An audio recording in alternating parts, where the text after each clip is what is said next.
का नहीं कि अखिलेश यादव ने सवाल उठा दिया तो हमारे सिस्टम को चुनौती दे दिया। नहीं, धर्मगुरु एक ही जगह पैदा होते हैं, राम भक्त एक ही जगह पैदा होते हैं, सनातन भक्त एक ही, धर्मगुरु एक ही जगह पैदा होते हैं, राम भक्त एक ही जगह पैदा होते हैं, सनातन भक्त एक ही। तो देश की जनता भूखी नंगी कभी नहीं रहेगी, उसका विद्रोह होगा।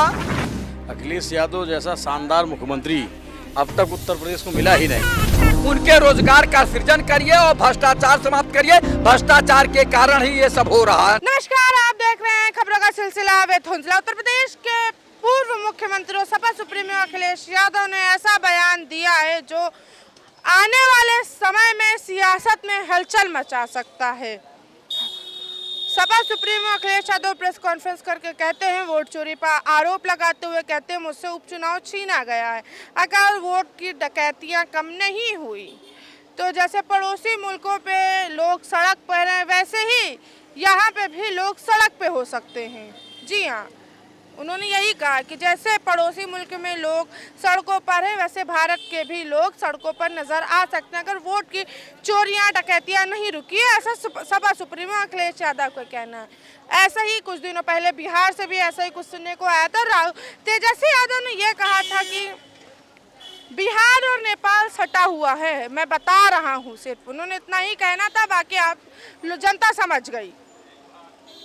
जब ऐसे में Uttar Pradesh high alert mode पर चल रहा है क्योंकि सटा हुआ है नेपाल से ही, वहां पर उत्तर प्रदेश के बॉर्डर पर पुलिस है, सीआरपीएफ है, तमाम सुरक्षा एजेंसियां हाई अलर्ट पर चल रही हैं। खुद मुख्यमंत्री जायजा लिया करते हैं समय समय पर। यूपी भी हाई अलर्ट पर चल। ऐसे में ऐसा बयान कई सवाल खड़े करता। इस वक्त हम उत्तर प्रदेश की राजधानी के लखनऊ में मौजूद हैं। हम भाजपा, सपा, कांग्रेस सबसे जानेंगे और हम आम जनता से भी जानेंगे कि सपा सुप्रीमो जिस तरीके से कहते हैं कि आम जनता भी सड़क पर आ सकती, जैसे पड़ोसी मुल्क के हालात है, जैसे नेपाल में हिंसा हुई, आगजनी हुई, भ्रष्टाचार के ऊपर तमाम मुद्दों पर वहाँ पे युवाओं ने मोर्चा संभाला। उन्होंने कहा है कि अब जैसे वोट चोरी नहीं रुकी तो यहाँ का भी जनता सड़कों पर होगा। देखिए, ये निश्चित तौर पर अखिलेश यादव ने गंभीर सवाल उठाया है। देखिए, ये नहीं कि वो प्रतिपक्ष का लीडर है, इसलिए नहीं कि वो समाजवादी पार्टी के नेता हैं, इसलिए नहीं कि वो सरकार से जलसी, द्वेष और डाह की भावना पल रखते हैं। सवाल इस बात का है कि आप समझने का प्रयास करिए कि अखिलेश यादव ने जो नेपाल की घटना है, श्रीलंका की घटना है और तमाम हम समझते हैं कि जो अभी श्रीलंका में हुआ, श्रीलंका के बाद बांग्लादेश में आ गया, बांग्लादेश के बाद नेपाल में आ गया, तो अब आप समझिए ये तीनों बॉर्डर के हमारे मुल्क हैं। अब तीनों बॉर्डर के मुल्कों की जो स्थिति है, अब उसी सेम टू सेम पैटर्न पर भारत भी बिलोंग कर रहा है। तो उन्होंने जो कोट किया अखिलेश यादव जी ने, ये निश्चित तौर पर गंभीर है। हम समझते हैं कि सरकार को गंभीरता से हर पहलुओं को खंगालना चाहिए। खंगालने के बाद उसके आधार पर मूल्यांकन करना चाहिए कि हमारी शासन प्रणाली में क्या खामियां हैं, लोग किस खामियों के वजह से हमारा विरोध करते हैं, हमारा लाइन ऑर्डर क्या होना चाहिए, सरकार का संवैधानिक धर्म क्या होना चाहिए, संविधान, सरकार की रिस्पॉन्सिबिलिटी क्या होनी चाहिए। तो हम समझते हैं कि अगर ये सारे बातों का अगर हम एक में समावेश करके इसका भावार्थ का जब मैं मूल्यांकन करूं तो निश्चित तौर पर अखिलेश यादव ने जो देश और प्रदेश के पटल पर नेपाल का नजीर दिया है, ये काबिले गौर है। हम समझते हैं कि भारत सरकार और उत्तर प्रदेश सरकार को इस पे गंभीर चिंतन करना चाहिए। सवाल इस बात का नहीं कि अखिलेश यादव ने सवाल उठा दिया तो हमारे सिस्टम को चुनौती दे दिया। नहीं, सवाल वो विपक्ष के नेता है। अब विपक्ष का ये धर्म बनता है कि सरकार को वो आगाह करे कि आने वाला कल में जो हमारी शासन प्रणाली की कुरीतियां हैं वो अपराध को जन्म देगी। आज जब अपराध को जन्म देगी तो अपराध का आग लगेगा तो आवाम जलेगा, सिस्टम जलेगा, विधा जलेगी। अखिलेश यादव ने यह भी कहा कि मुझसे उपचुनाव अखिलेश यादव ने यह भी कहा है कि उससे उपचुनाव छीना गया है कि कुंदरकी अयोध्या जितने भी जगह पे उपचुनाव हुआ तो मुझसे छीना गया। सरकार के लोग वहाँ पे सरकार के ही मंत्री कुछ लोग पकड़े गए थे मगर उन पर कोई कार्रवाई नहीं की। इसी उपचुनाव की डकैतियाँ कहें या चोरियाँ कहें कब तक चलने वाली है? देखिए, अखिलेश यादव जी ने जो कहा कि उपचुनाव में हमारे वोटों का पर डाका पड़ा है, हमारा वोट चोरी हुआ है, हमारे साथ सरकारी सिस्टम जो है बदले की भावना से सरकार के प्रभाव में कार्य किया है, ये निश्चित तौर पर गंभीर सवाल है। हम समझते हैं कि जो अखिलेश यादव ने कहा है, मुझे याद है कि अयोध्या के उप चुनाव में समाजवादी पार्टी ने लिखा निर्वाचन आयोग को कि अमुक अमुक थाना अध्यक्षों को वहां से स्थानांतरण कर दिया जाए। वहां जोगी जी पहुंचे, कहे कि आप लोग निष्पक्ष होकर के काम करिए, निडर होकर के काम करिए, किसी का कोई स्थानांतरण नहीं होगा।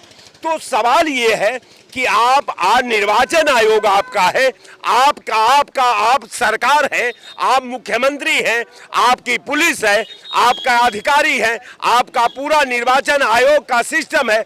तो अगर मान लीजिए कि अगर आपका सिस्टम काम करता तो तमाम उत्तर प्रदेश के अंदर थाना अध्यक्ष थे, तमाम आपके प्रभाव में काम करने वाले थाना अध्यक्ष थे, उन थाना अध्यक्षों का ट्रांसफर करके आप दूसरे थाना अध्यक्षों को जिम्मेवारी दे करके चुनाव करा लगता है पड़ोसी मुल्क के जैसे हालात बन सकते हैं, ऐसा उन्होंने कहा, मैं नहीं, अखिलेश का कहना है। देखिए, ये भविष्य के गर्भ का मामला है। चूंकि भविष्य के गर्भ में हम भारतीय जनता पार्टी के नेता नहीं है, चूंकि भविष्य वक्ता तो एक ही जगह पैदा होते हैं, धर्मगुरु एक ही जगह पैदा होते हैं, राम भक्त एक ही जगह पैदा होते हैं, सनातन भक्त एक ही जगह पैदा होते हैं।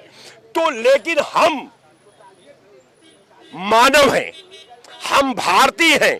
अब भारतीय हमारा धर्म है और भारतीय जब धर्म है तो हम भारत की विधा की बात करते हैं, हम भारत की आवाम की बात करते हैं, हम भारत का सिस्टम की बात करते हैं, हम भारत के महिलाओं की बात करते हैं, हम भारत में अल्पसंख्यकों की बात करते हैं, हम भारत में दलितों की बात करते हैं, हम समाज की बात करते हैं और समाज के कल्याण की बात करते हैं।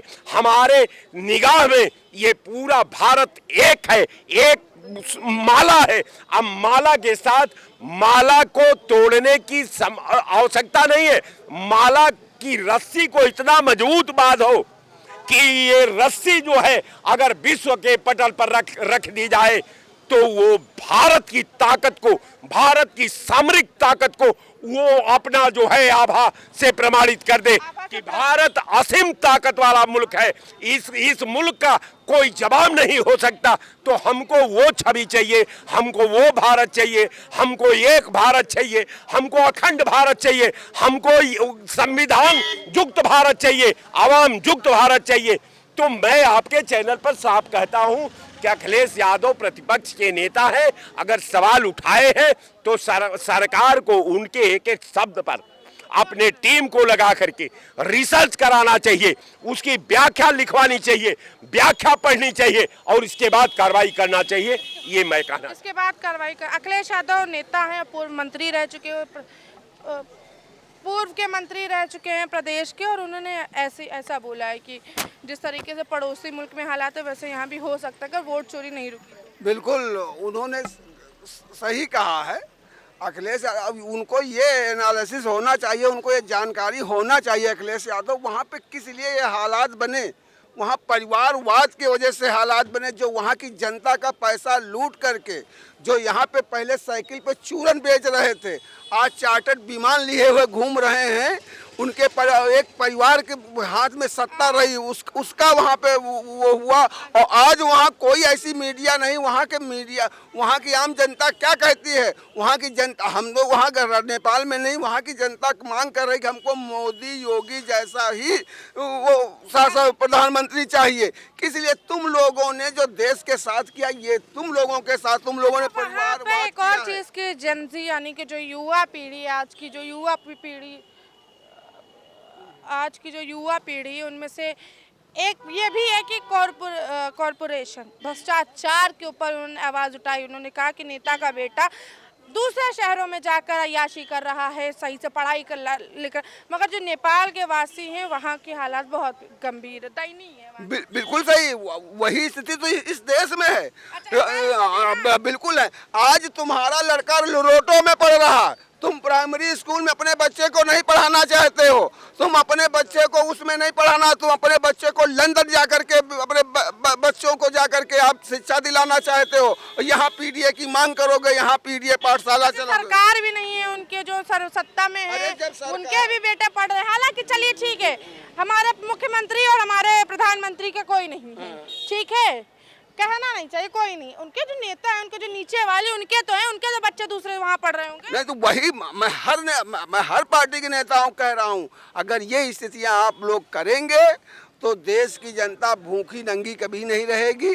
उसका विद्रोह होगा और विद्रोह चरम पे होगा, और इसी तरह का विद्रोह होगा जब युवा क्रांति जागती है, कहीं की भी हो, वो भूखी नहीं रहेगी। अखिलेश यादव के इस बयान को आप कैसे देखते हैं? नहीं, अखिलेश यादव का तो कहने का कोई वही नहीं, औचित्य नहीं है। जो पहले हम अपने गिरेबान में देखे, हमने क्या प्रदेश के साथ किया, 4 बार हम प्रदेश के मुख्यमंत्री हमारे घर के रहे। हमने अगर शासन को नहीं व्यवस्था सही दे पाई, हम शासन को नहीं सही कर पाए, हम जनता को आम सहूलतें नहीं दे पाए, हम दूसरे पे क्या उंगली उठाएंगे?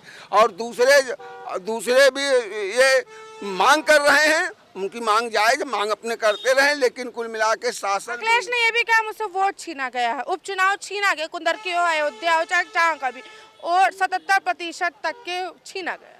अब जिन्होंने वोट की लूट की, जिन्होंने सत्ता की लूट की, वो कह रहे हैं अरे एक रात के लिए जगदम्बिका पाल को मुख्यमंत्री बना दिया गया, हमने वो भी दौर देखा हूँ। वो लूटे तो थी, तो पिताजी वहाँ पे रक्षा मंत्री थे, यहाँ रात में चुनी हुई सरकार को हटा करके शपथ दिला दी गई, ना उसका कोई वो लिया गया। जो तुमने कृत्य किया है देश की जनता, प्रदेश की जनता के साथ, वही तुम कहोगे और उसका खामियाजा तुम भुगत रहे हो। अगर इतनी अच्छी सरकार तुम चलाए होते, अगर इतना अच्छा शासन व्यवस्था चलाए होते, इतना न्यायप्रिय शासन चलाए होते, तो तुम शायद दोबारा तुम्हारी पार्टी कहीं आ जाए। ये भी कहा, क्या लगता है जिस तरीके से ये भाई साहब कह रहे हैं कि अच्छे से सत्ता चलाई होते तो मौजूदा सरकार में होते, क्या लगता है सही कह रहे हैं अखिलेश? नहीं, देखिए ऐसा है, ये इनका व्यक्तिगत विचार हो सकता है। अखिलेश यादव जैसा शानदार मुख्यमंत्री अब तक उत्तर प्रदेश को मिला ही नहीं। अच्छा, भाजपा वाले से ही पूछ लेते हैं।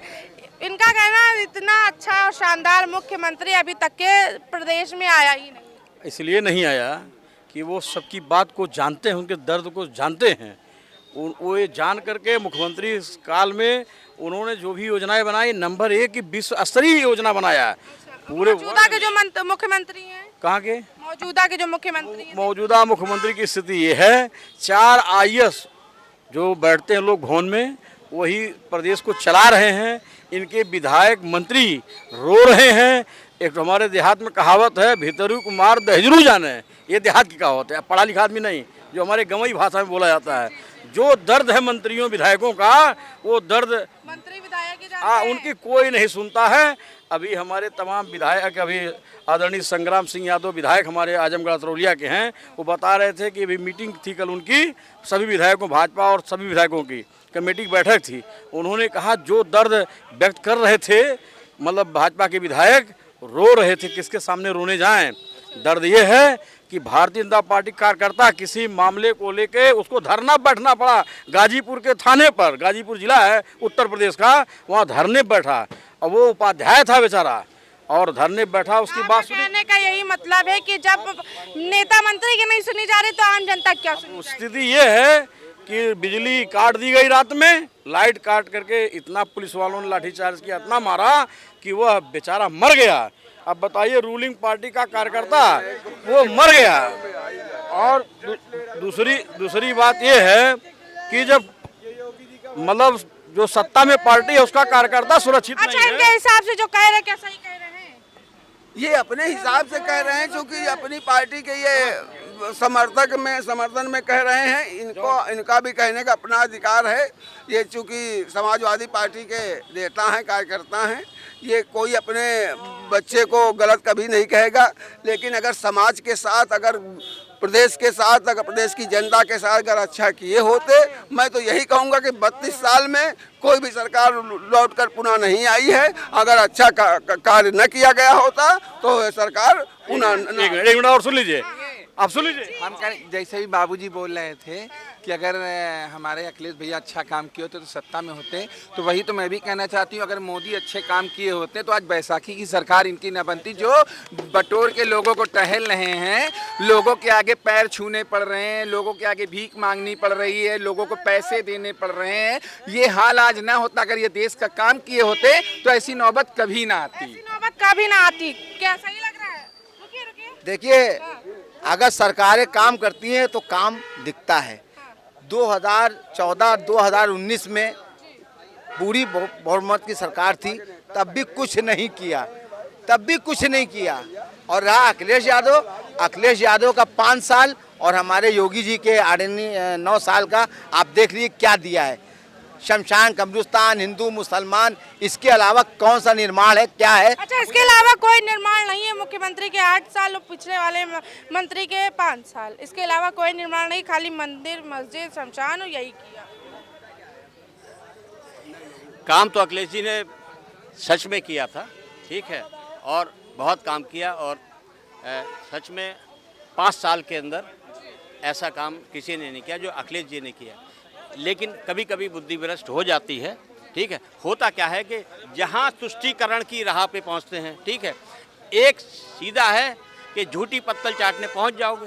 हिंदू बहुत साइलेंट वोटर है, ठीक है, वो हमेशा हर चीज़ को देखता है, तो हर आपके कृत्य को, ठीक है, तुम्हारी पार्टी, तुम्हारे बाप ने, ठीक है, हमेशा राम मंदिर का अपना विरोध किया। इनके यहाँ का एक नेता था सैयद शहाबुद्दीन, उसको इन्होंने हमेशा राम मंदिर के विरुद्ध यूज किया, वो बाबरी एक्शन कमेटी का अध्यक्ष बनाया गया। तो होता क्या है कि ये काम तो अच्छा कर रहे थे, लेकिन अब काम करने से नहीं होता है। आप अगर अच्छा, मुख्यमंत्री सपा सुप्रीमो जिस तरीके से कहा कि जैसे पड़ोसी मुल्क के हालात है, वोट चोरी नहीं रुके तो अपने भी देश में ऐसे हालात हो सकती है। किसी के माई के लाल में औकात नहीं है, ठीक है, जो भारत में ऐसा दंगा कर सके। ये भारत है, भारत की जो सशस्त्र सेनाएं हैं, ठीक है, वो बांग्लादेश, पाकिस्तान और नेपाल नहीं है। और जो यहाँ बकवास करने की कोशिश करेगा, या विपक्ष का कोई भी नेता बकवास करेगा, तो उसके पिछवाड़े में इतनी लाठियां चलाई जाएंगी कि वो अपनी औकात में आ जाएगा। बाबा बैठे हैं तो कोई काम नहीं है, कुछ गलत नहीं हो सकता। ये भाई साहब सही कह रहे हैं। अभी भाजपा का कार्यकर्ता धरने बैठा था, पिछवाड़े पे इतना लाठी मारा, मर गया बेचारा, मर गया। सच्चाई है, हंसना नहीं चाहिए, मुझे गंभीर होना चाहिए। सच्चाई है, पता कर लीजिए आप अपने चैनल के माध्यम से। वो भी उपाध्याय थे, जिस तरह से शुक्ला जी हैं, वो भी बेचारा उपाध्याय था, भाजपा का पदाधिकारी था। देखिए, आप तो देखिए समाजवादी पार्टी में हैं, और मैं भी हमेशा पक्ष में बात करता रहा सरकार के, लेकिन बड़ी पीड़ा है सरकार। पीड़ा आपको दिख रहा होगा, जगह जगह वीडियोस वायरल हो रहे हैं, कहीं इधर लोग मारे जा रहे हैं, कहीं उधर मारो। जब पुलिस का इतना अतिक्रमण, जैसे लोग जगह जगह रोड पे पान की दुकान खोलते हैं, सब्जी बेचते हैं, वही हाल इस समय जनता का हो गया है। पुलिस इस समय जैसे जगह जगह पान के बताया नहीं है, उससे जनता जगह जगह मारी जा रही है, और पुलिस के द्वारा। बहुत बुरा लग रहा है। इन सब चीज़ों को हम जो है कठोर निंदा करते हैं। अभी गाजीपुर में घटना हुई है, आपने देखा ही है। अच्छा, सपा सुप्रीमो को बयान को कैसे देखते जी? सपा सुप्रीमो को बयान को कैसे देखते हैं? कौन सा बयान उन्होंने दिया? बयान ये है कि जैसे पड़ोसी मुल्क में हालात है वैसे यहाँ हो सकता है अगर वोट चोरी नहीं रुका। देखिए भाई, बयान तो बहुत अच्छा है, उनका बयान तो बहुत अच्छा है। पढ़े लिखे व्यक्ति हैं, सज्जन व्यक्ति हैं, उनके बयान से ये झलकता है कि उन्होंने बयान जो दिया है उस पर एक रिसर्च होना चाहिए कि जैसे नेपाल में हो रहा है, वैसे अगर हमारे यहाँ अधिकारी और सरकार अगर सुधरे नहीं, तो क्या सरकार को आंख दिखाने काम कर रहे हैं। वो कोई बुरी चीज़ नहीं कहे, वो बहुत भाई साहब, वो अखिलेश यादव जी बहुत अच्छी बात किए हैं। मैं उनका जो है सराहना करता हूँ इस बात का। अखिलेश यादव बहुत अच्छी बात करे, सराहना करते हैं। आप सराहना करते, मैं विरोध करता हूं। अगर कोई भी विपक्ष का नेता और या कोई आम इंसान अगर ये कहता है कि नेपाल, बांग्लादेश और श्रीलंका या पाकिस्तान ऐसे हालात हो जाएंगे, तो मुझको अपने भारत की सेनाओं पे इतना विश्वास है, अगर किसी ने भारत के अंदर बकवास करने की कोशिश की तो उसके पिछवाड़े में इतनी लाठियां पड़ेंगी। नहीं है, ये भारत है। भारत में ये नहीं समझा। ठीक है, नहीं देखिए एक मिनट सुनिए, कुछ भी कर सकते हो। मैं भी बोलने आ रहा हूँ, एक मिनट मेरी बात सुन लीजिए। ये पंडित जी हैं, इनका नाम अनुज शुक्ला जी है, ये महाराज हैं।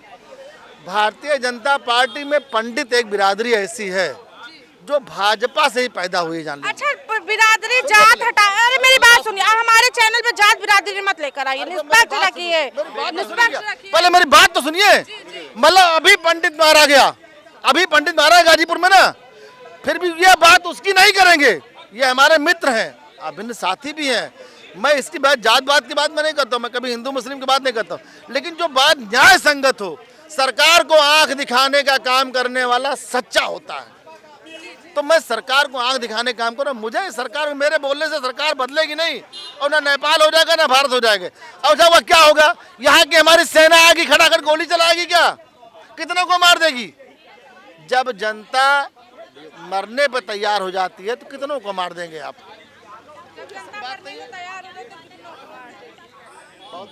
जो भी कुछ हो, ना हमारे देश का नागरिक ऐसा है, ठीक है, और ना इस तरह की बातें हैं, ठीक है। और देखिए, उसके अलावा 42% लोग भाजपा को पूरे भारत में वोट देते हैं, 21 राज्यों में भाजपा की सरकारें हैं, ठीक है। तो विरोध कहीं नहीं है, जबरदस्ती का विरोध बनाया जा रहा है, ठीक है। और बनाओ मैडम, जबरदस्ती का विरोध बनाया जा रहा है। किस मामले में? क्या अखिलेश यादव ने कहा है कि जैसे पड़ोसी मुल्क के हालात वैसे यहाँ भी हो सकते, क्या सही है?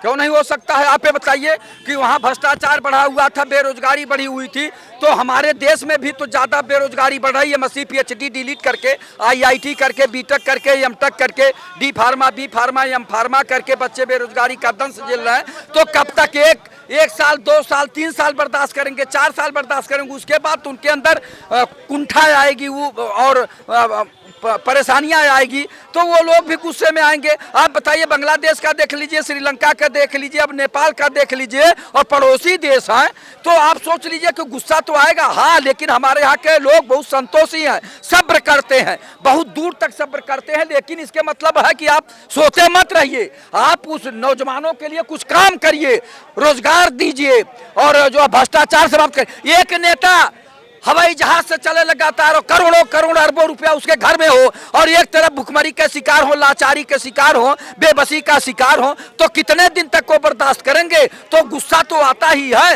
लेकिन सरकार को चेतना चाहिए। मैं ईश्वर से प्रार्थना करता हूँ कोई नौबत भारत में नहीं आवे, लेकिन इन लोगों के भ्रष्टाचार देख के जनता में आक्रोश आ सकता है। जैसे नेपाल में भ्रष्टाचार को देख के आक्रोश आया है कि वहाँ जो है प्रधानमंत्री और राष्ट्रपति भाग गए, पता नहीं लगा, भागे जो है मार दिए जाते, तो वैसे यहाँ भी। और सुनिए, मैं नहीं कह रहा हूँ, माधवराव सिंधिया जी बोले थे सदन में कि हम कितने भी पहाड़ ऊंचाई पे बैठे हों, ये गरीबी की बाढ़ हमें भी ले डूबेगी। आज नहीं, बहुत साल पहले बोले थे, अब तो स्वर्गीय हो गए माधवराव सिंधिया जी, तो पहले से आभास होता है। मैडम, एक कहने वाली बात नहीं कि हमारा देश बड़ा वो है तो ये है। देखिए, इंसान होता है, चाहे जो इंसान हो, और हर देश के लोग अपने देश के प्रति राष्ट्रभक्त होते हैं, देशभक्त। श्रीलंका के लोग भी अपने देश के लिए राष्ट्रभक्त थे, नेपाल के लोग भी अपने देश के लिए राष्ट्रभक्त हैं। जो युवा सड़कों पे तो भैया सड़क साफ कर रहे हैं। बता तो रहा हूँ, गुस्सा कभी भी आ सकता है। उनके रोजगार का सृजन करिए और भ्रष्टाचार समाप्त करिए। भ्रष्टाचार के कारण ही ये सब हो रहा है, भ्रष्टाचार के कारण ही ये सब हो रहा है। मैम, मैं नेपाल के बारे में सिर्फ इतना ही कर रहा हूँ, जो जैन जी है, जनरेशन जी जो है, वो जैट जी बोलते हैं लोग वहाँ पे, तो जी है ये। जो वहाँ के जैन जी के थे जो लोग, वो आंदोलनकारी नहीं थे, आंदोलनकारी थे। अच्छा, अखिलेश के बयान को कहा, नेपाल छोड़िए, अखिलेश के बयान, अखिलेश जी के बयान का ही तो जवाब दे रहा हूँ। उन्होंने ये कहा, वहाँ की जो जनरेशन जी है, उन्होंने कोई संपत्तियां नुकसान करने की बात नहीं करी थी, उसमें कुछ असामाजिक तत्व आ गए थे। आपने देखा होगा, जैन जी वाले दूसरे दिन वहाँ से कूड़ा हटा रहे थे, सब साफ सफाई कर रहे थे। तो आप ये देखिए एक छोटे से देश में ऐसा हो सकता है, अगर भारत में हो गया और कुछ बाहरी ताकतें या कुछ गुंडा तत्व अगर इस तरीके से आ गया तो ये एक बहुत बड़ा देश है। कहाँ तक संभाल पाएगा देश का प्रधानमंत्री जो हमेशा चुनावी मूड में रहता है या नफरत के एजेंडे चलाता है, उसका अपना किया कहीं सामने आ गया तो देश कहीं भी नहीं बचेगा। निश्चित रूप से बता रहा हूँ, नरेंद्र मोदी सरकार को अब अपने सोच में बदलाव करना होगा, नहीं तो ये स्थिति काफ़ी विस्फोटक होती जा रही है।